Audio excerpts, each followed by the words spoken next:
Hola a todos. Bueno, hoy vamos a hablar de algo que es bien importante y es cuál es el trayecto, cuál es el viaje del paciente desde el momento en que está interesado en un procedimiento de una cirugía plástica facial hasta el momento en que se opera. Pues bien, comenzamos exactamente con eso, con el paciente cuando está interesado en hacerse un procedimiento, ya sea porque está viendo que la cara se le ve cansada o que siente que tiene un poco más de años de los que le gustaría transmitir en su rostro o quiere hacer alguna modificación en su nariz, en su mentón o en los párpados. Después de eso, se debe comunicar con nosotros y vamos a tener una consulta. Esa consulta puede ser una consulta en persona o puede ser una consulta virtual, en donde vamos a hablar acerca de las motivaciones del paciente, de qué se quiere hacer eh, y qué posibilidades tenemos de conseguir lo que está buscando el paciente.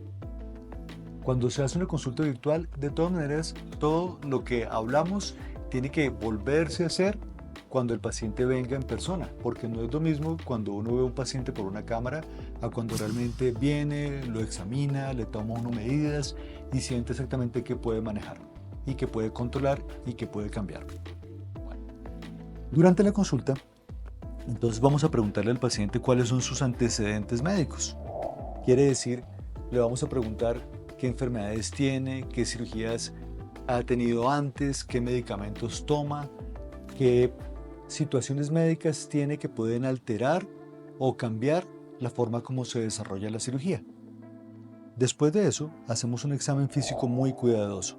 Ese examen físico muy cuidadoso incluye tomar medidas en la cara, tocar la cara, mirar si hay cicatrices de cirugías previas y entender qué es lo que quiere conseguir el paciente para poder hacer una planeación adecuada del procedimiento. Después de eso, vamos a hacer un diagnóstico. ¿Qué es un diagnóstico? El diagnóstico es cuando sabemos cuál es la situación del paciente que queremos mejorar. Por ejemplo, si el paciente tiene la ceja caída o exceso de piel en el párpado superior o el párpado inferior, si tiene descolgamiento de las mejillas, si tiene el cuello también descolgado, si tiene la nariz con una forma que podamos mejorar, todo eso termina siendo un listado de diagnósticos, es decir, situaciones que uno puede mejorar y que el paciente quiere mejorar. Y con eso llegamos a una situación que se llama el plan de tratamiento. Una vez uno tiene el listado de situaciones que quiere mejorar el paciente, que en últimas puede ser una sola cosa, por ejemplo cambiar la nariz, o pueden ser múltiples cosas como elevar la ceja, los párpados, la cara, el cuello, colocar grasa en la cara o retirar grasa de la cara, hacemos un plan de tratamiento. Ese plan de tratamiento es un plan de tratamiento que hacemos ordenado y conciso y lógico para conseguir el resultado que estamos buscando con el paciente. Después de eso, hablamos con el paciente tiene que saber cuánto le va a costar el procedimiento y decidimos en conjunto con el paciente qué vamos a hacer.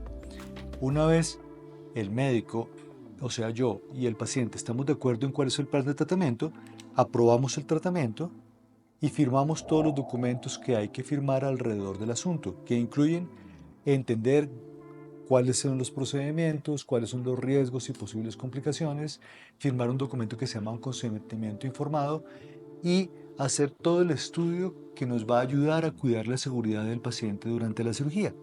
Para eso vamos a pedir exámenes de laboratorio y el paciente va a ser valorado por nuestro anestesiólogo, quien nos va a decir si estamos corriendo un riesgo importante cuando estamos haciendo el tratamiento que queremos hacer. Si el paciente corre un riesgo importante cuando estamos haciendo el tratamiento, preferimos no operarlo y buscar algunas alternativas no quirúrgicas. Pero si el paciente tiene un riesgo bajo, como la mayoría de los pacientes que llevamos a cirugía solamente tienen un riesgo bajo, podemos proceder y hacer la cirugía. Definimos la fecha del procedimiento. Es muy importante que sea la fecha adecuada para el paciente.